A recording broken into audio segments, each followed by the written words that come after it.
Welcome everybody to the Scott County Cardinals News Graphic Football Coaches Show, Week 2, as we are following up on a great season opener for Scott County by any measurement.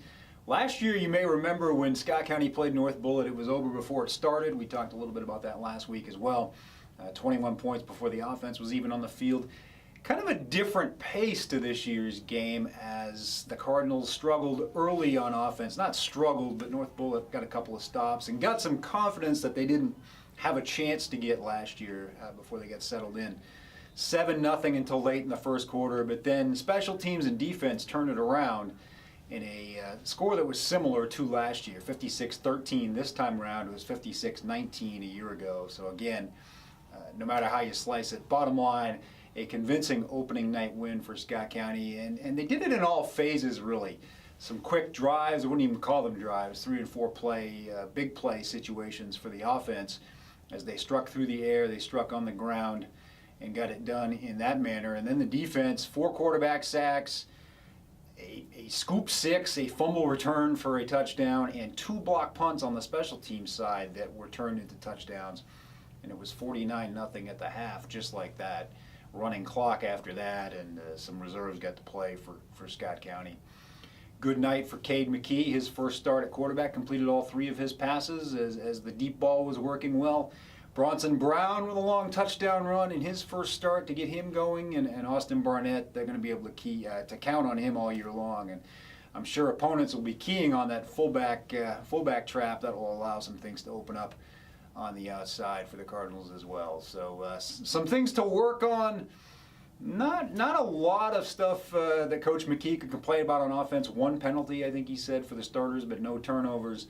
And then defensively, it's just a matter of shoring some things up. They gave up a couple of big plays on trick plays, but nothing major. It was a convincing win over a solid 5A opponent, a team that struggled last year in North Bullitt, but one that I think Scott County expected to beat convincingly, expected to maybe have a little tougher challenge than last year, and it was for a while.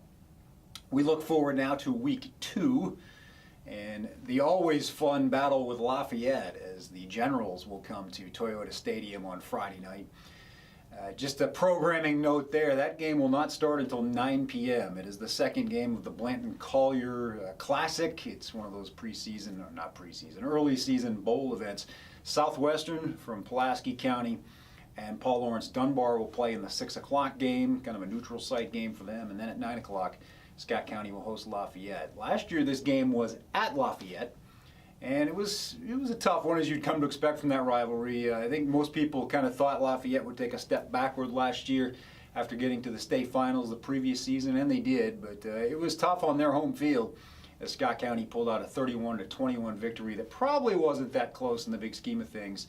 If you look at some plays during the game, SC had chances to put it away and just couldn't quite do it at that point in the season, but I think home field will help them on Friday night. Certainly should be a big crowd for some late night Friday night football. You look at that rivalry, it went Lafayette's way for a couple of years, back-to-back playoff wins, and then the weather game 2 years ago, the Thunder and Lightning game that we all talked about as that went Lafayette's way in terms of the KHSAA's opinion anyway, with a forfeit. But that was a he said issue certainly, and we talked that out on the coaches show a couple of times in 2016. But Scott County seemed to end that mastery that Lafayette had in the series, and now I think they're going into this week pretty confident that that one should be theirs.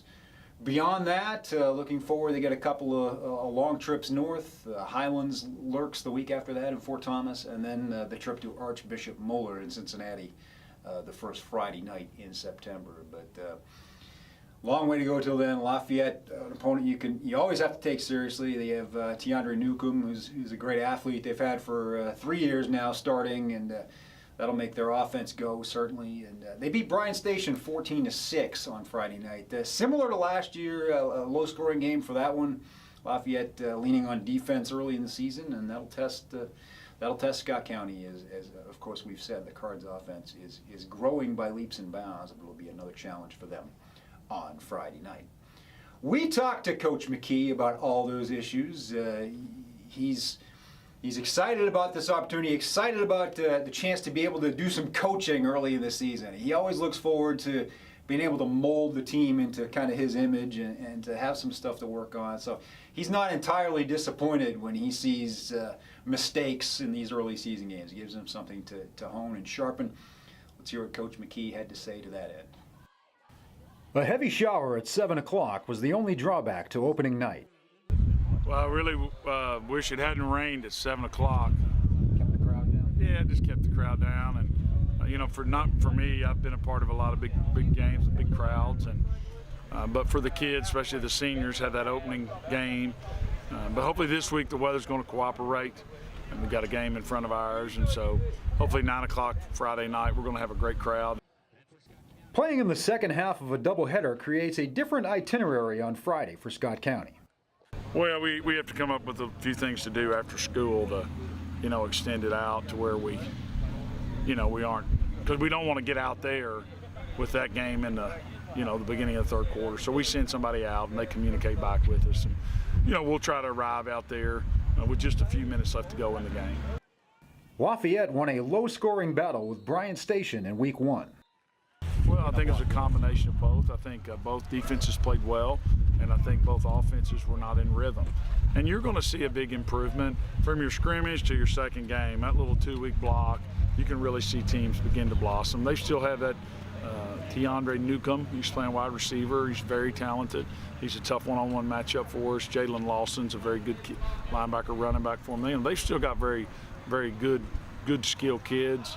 Now, do they have Jedrick Willis, Landon Young, Walker Wood, Mason Allstat, you know, those guys? Ian Shaw? No, they don't, but they still have good players.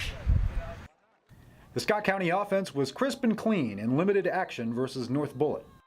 We didn't run but 16 offensive plays in the first half just because the way the game played out. We had a fumble recovery, 2 block punts for touchdowns. But, you know, that's been the goal out here this week, is to try to get through the whole week of practice without a single unforced error. You know, we're 2 days in and we haven't dropped it yet. So hopefully we go Wednesday and Thursday and we can not drop it, so we can run somewhere between 600 and 700 snaps without dropping the ball. But that was probably the best thing. Now, we missed a lot of glaring assignments right at the point of attack. And there's no excuse for that, because that gets your running backs killed. You know, I always laugh. And these guys don't even know who Herschel Walker is. So you got to come into modern era for them. So I tried to say like Leonard Fournette. If you remember when Leonard Fournette was at LSU a couple of years ago, you know, LSU, he's in the Heisman front runner, and they're going to play Bama. I mean, he's like 11 carries, 22 yards. You know, there's nowhere to go. And, you know, it doesn't matter how good a running back you are. If there's nowhere to go and you can't get your run started up, then can't get going. Injuries have not been an issue so far for the Cardinals. We're in pretty good shape. We had a great JV game on Saturday morning. We beat a very sound, reputable program, Simon Kenton, 26-20. We drove and scored with just like a couple minutes to go. It was awesome. Zane completed a fade route down there to Aiden Foster, and then Montego ran it in. But we had our little freshman JV scrimmage on Monday, and the freshmen will open up this Monday. We're in pretty good shape. You know, we were pretty light on them today. We got out by about 6. So, you know, hopefully they'll do what we ask them tomorrow, and it'll be about a couple hours again tomorrow. All right, that was Coach Jim McKee. He's looking forward to another battle, Lafayette. Scott County always cranks it up a notch when they face these Lexington schools, and it tends to be whoever is the strongest of that group becomes the biggest rival. For a while it was Lafayette. I think now it's safe to say that it's Frederick Douglass. That game's about a month, a little more than a month away, so we got some time to prepare for that. But the Lafayette, a good test this Friday night. We're going to introduce you to the seniors this season, and by and large, we try to do that with the coaches show. They kind of wait their turn to get in the starting lineup. They kind of wait their turn to get some publicity as well. So some great personalities in this group, some people I think you're going to enjoy getting to know. I'm enjoying getting to know a lot of them as well. Of course, last week we mentioned Brian Hudson and Glenn Covington, some 4-year starters, but you're going to see some people in the lineup this year that you haven't really had a chance to pay much attention to in the past, but it's a great opportunity for them. And let's hear what a couple of those seniors had to say. Defense and special teams dominated the North Bullitt win. Well, special teams to start out with, because I think we had 3 block punt, 3 blocked punts, and 2 of them were returned for touchdowns, and which is our most prior goal is to get at least 1 blocked punt a game. I think they kind of did for a moment. You know, you heard all the rah-rah noise before that, and I think, you know, they kind of underestimated us and what we could do. So we had to come out and show them again why we're Scott County and what we do. Scott County's offensive line continues to improve from week to week. The new guys are starting to come around finally. They're starting to want to get a little bit of hit in them, know how good it feels to flat back somebody. And yeah, they're just rolling along now. The right combination of size and speed makes the Cardinals' defense dangerous.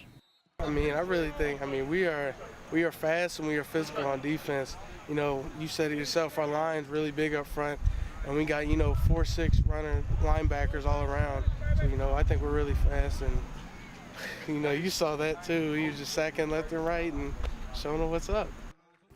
The margin for error will be smaller this week against Lafayette. We know we got to come in and show out and just do everything as right as we possibly can and just run the ball down their throats. 2 home games have the senior season off to a great start for Barnett and Carter. It feels good because me personally as a senior, I love how we have more home games this year than we do away. So that makes everything fun for the crowd, school, stuff like that. Yeah, I feel a lot more confidence than when I first came in. I came off that injury in my sophomore year. So I was kind of it was more of just a getting back into it season. And this year I feel like I can really do some real damage and show the state why I'm one of the top 8 tackles in this. Even in week 2, the Scott County seniors have a sense of urgency. Yeah, it kind of gives you more butterflies because it's your last game against that team, possibly for the rest of your life. It's just you want to come in and show out and just do everything you can. Every day I think about it. From the time I started Pee Wee, this is it. It's go time. So got to leave it all on the field.